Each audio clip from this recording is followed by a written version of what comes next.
sekadar memperoleh informasi ataupun hiburan, tetapi juga memiliki kemampuan yang berkaitan dengan literasi, yang dinamai literasi digital. Nah, mengapa perlu literasi digital? Tadi saya sudah bertanya dari awal ya. Mengapa kita perlu menguasai digital? Apa saja yang sudah kita peroleh dari HP yang kita gunakan? Coba. Sudah diakui bahwa HP atau produk digital tadi lebih banyak digunakan untuk bermain dibandingkan dengan belajar. Nah, itulah kekhawatiran pemerintah. Karena ternyata anak-anak lebih banyak bermain dibandingkan dengan belajar, ya, apakah menyimak ataukah membaca materi-materi yang ada pada game, gitu ya. Padahal menurut penelitian yang membuat bangsa ini maju tentu bukan bermain, ya, tentu bukan bermain, tentu bukan hanya kekayaan alam kita yang melimpah ruah ataupun jumlah penduduk Indonesia yang sangat banyak. Karena dalam kenyataannya bangsa kita penduduknya banyak, kekayaannya alamnya banyak, tetapi banyak dikuasai oleh asing. Mengapa? Karena sumber dayanya masih lemah. Nah, itu diakibatkan oleh apa? Tadi sudah diungkapkan oleh Ibu Sekda. Penyebabnya apa? Nah, literasi kita masih rendah, gitu ya. Literasi kita itu masih rendah, baik menurut PISA yang berkaitan dengan kemampuan membaca ataupun menurut evaluasi-evaluasi yang lain.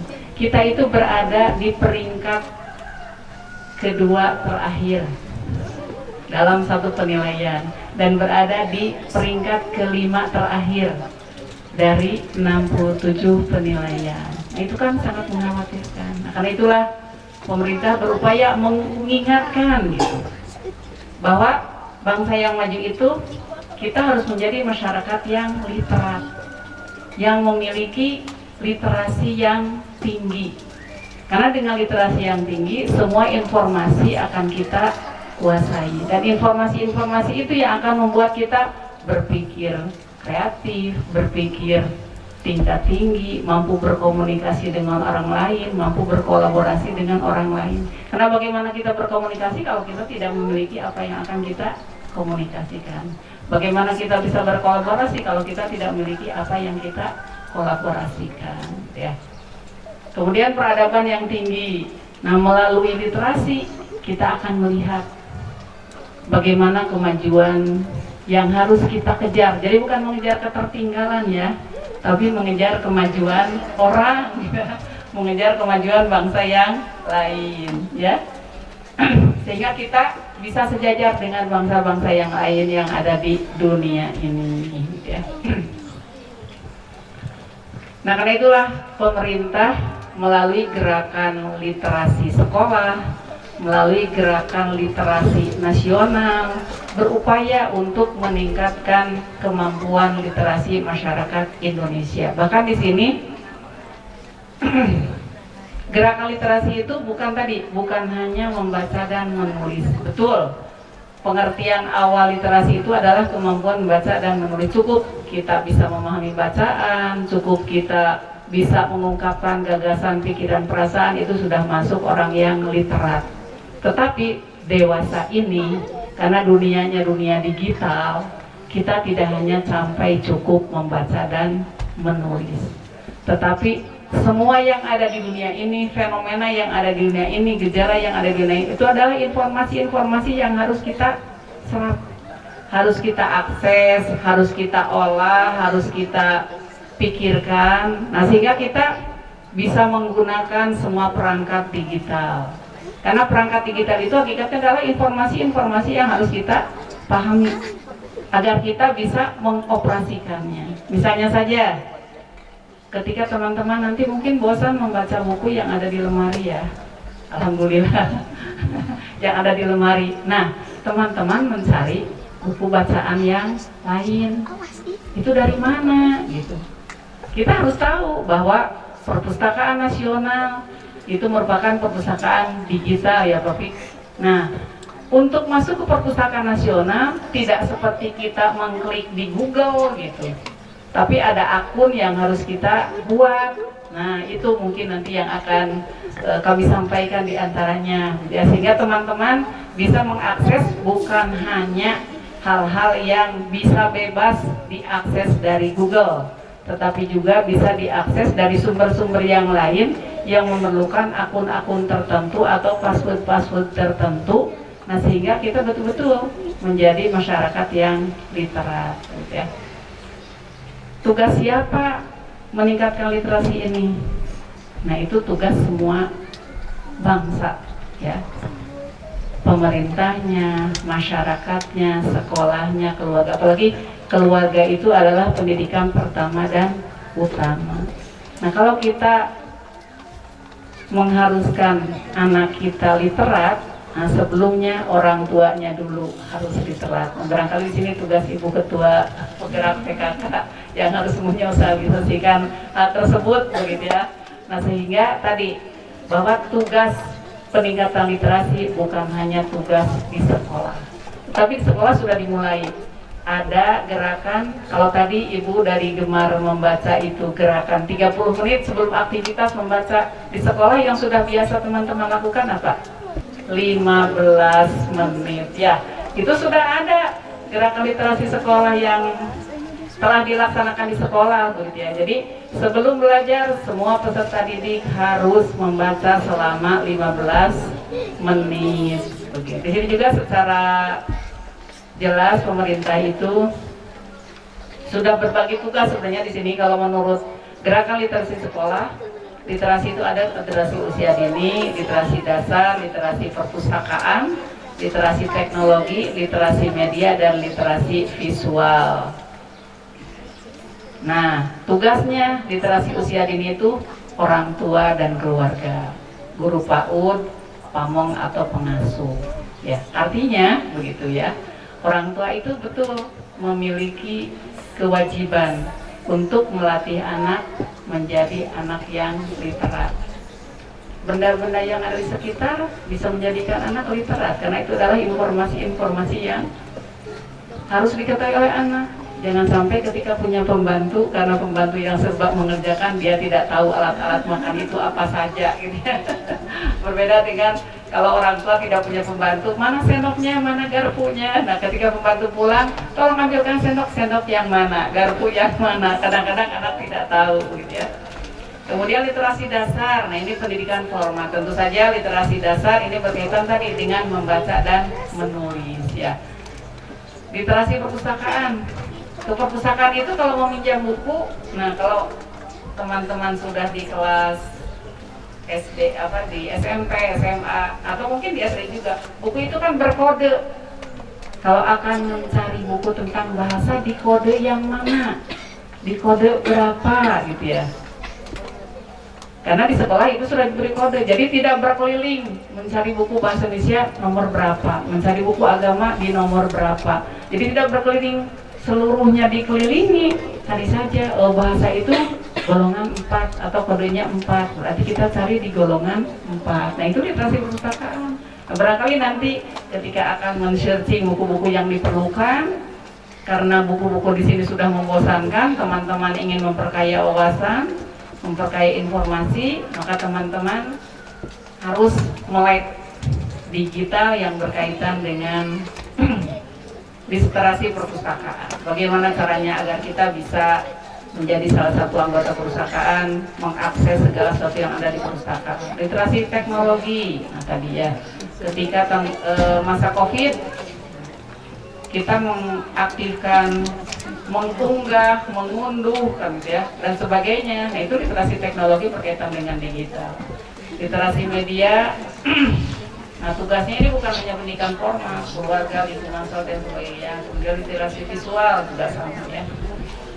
Nah literasi yang sekarang dikembangkan, nah kembali ke yang tadi ya. Ini ada literasi baca tulis, literasi nomor. Kalau literasi numerasi berkaitan dengan angka, kira-kira dalam mata pelajaran apa? Matematika ya. Karena matematika juga sama dengan kemampuan baca hasilnya itu jauh dari negara-negara lain. Kemudian literasi digital, literasi finansial, literasi budaya, kewargaan. Nah, jadi literasi tadi harus dikuasai kalau kita ingin dan mampu berkompetisi dengan dunia luar atau sejajar dengan dunia luar. Nah, jangan sampai kita menjadi konsumen saja gitu ya.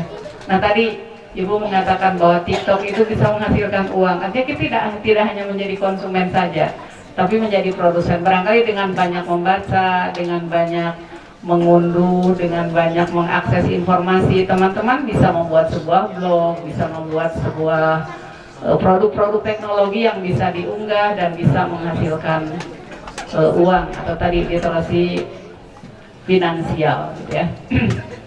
Nah, tadi juga sudah dikemukakan bahwa mengapa literasi menjadi urgen ya. Dari data yang diperoleh diketahui bahwa generasi muda pengguna internet di Indonesia khususnya itu 70 juta dari 132 juta generasi muda. Kita tarik ke ranah digital, literasi digital kita tidak jauh berbeda dengan kondisi literasi pada umumnya.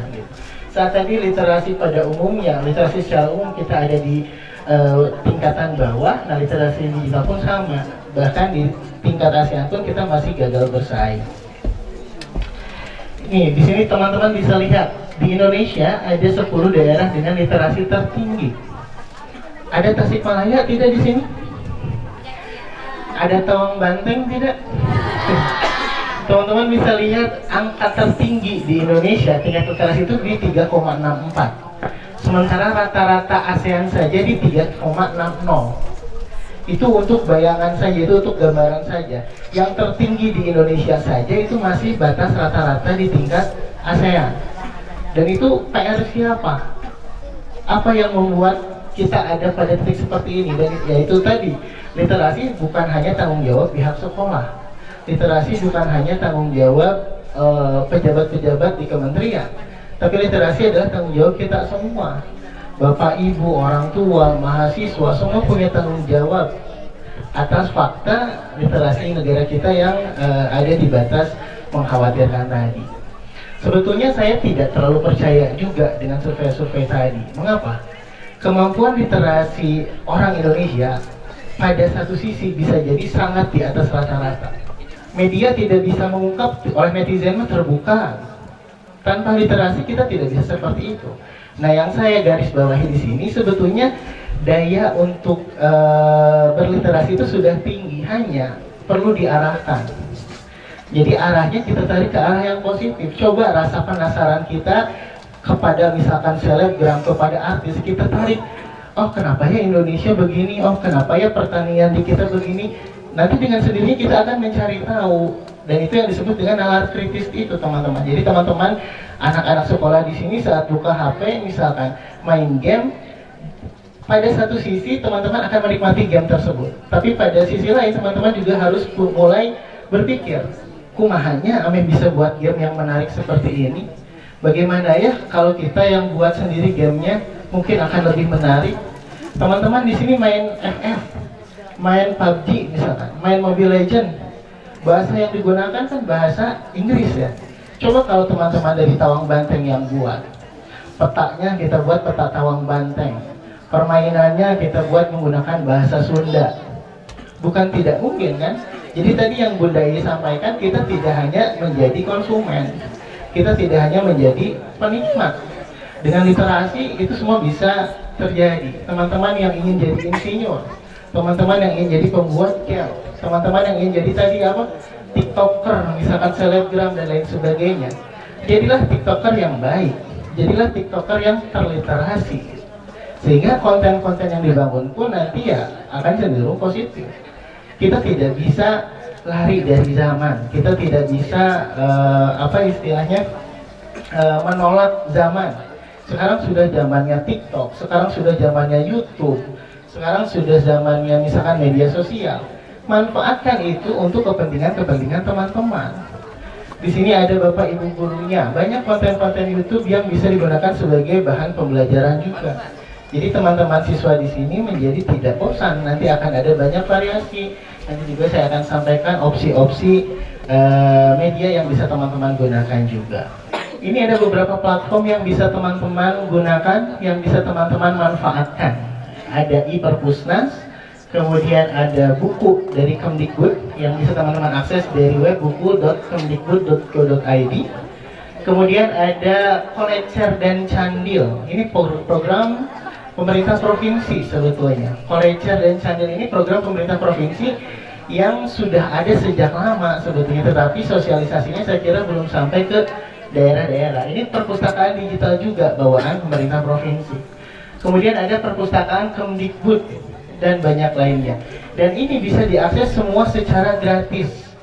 Dan isinya tidak hanya buku pelajaran, buku resep ada, pertanian ada. Bapak Ibu misalkan yang tertarik dengan konstruksi, tinggal cari saja kodenya misalkan di e-Perpusnas, muncul semua. Karena perpustakaan nasional kita salah satu perpustakaan terlengkap di tataran ASEAN sebetulnya secara keilmuan. Tetapi sayangnya yang mengaksesnya itu tidak setinggi dari koleksi buku-buku dari e-Perpusnas itu sendiri. Itu juga bisa jadi bahan perhatian ya untuk teman-teman mahasiswa yang KKN di sini. Bisa jadi opsi juga nanti adik-adiknya diajarkan bagaimana membuat akun, mengakses literasi-literasi yang sifatnya digital, karena itu akan lebih mudah juga di era seperti sekarang. Ini teman-teman ada yang namanya Peran Satria. Peran Satria itu kependekan dari Permainan Papan Bahasa dan Sastra Indonesia. Teman-teman suka main PUBG, suka main ML, suka main apa lagi? FF dan lain sebagainya. Pasti kan ada momen bosannya ya. Pasti ada momen matanya perih, ada momen kuotanya habis. Kita manfaatkan permainan papan ini. Permainannya bagaimana? Permainannya sudah disesuaikan dengan kompetensi pembelajaran di sekolah. Ada untuk SMP, ada untuk SD, dan itu bisa dimainkan sambil have fun aja gitu, sambil suasananya cair, sambil bermain saja, sehingga proses pembelajaran bisa menarik. Dan nanti teman-teman bisa bermain dengan kakak-kakak yang di belakang, karena tim pengabdian pun membagikan 2 papan, satu untuk jenjang SMP dan satu untuk SD. Hanya untuk SMA mungkin belum kami produksi ya, mungkin ke depan bisa kami produksi di semua jenjang pendidikan juga. Jadi tadi literasi itu luas, dari yang asalnya buku di kertas, bisa jadi tulisan di laptop, bisa jadi permainan di papan, semua bisa menjadi bahan atau sumber literasi selama kita punya daya, punya minat yang bagus juga.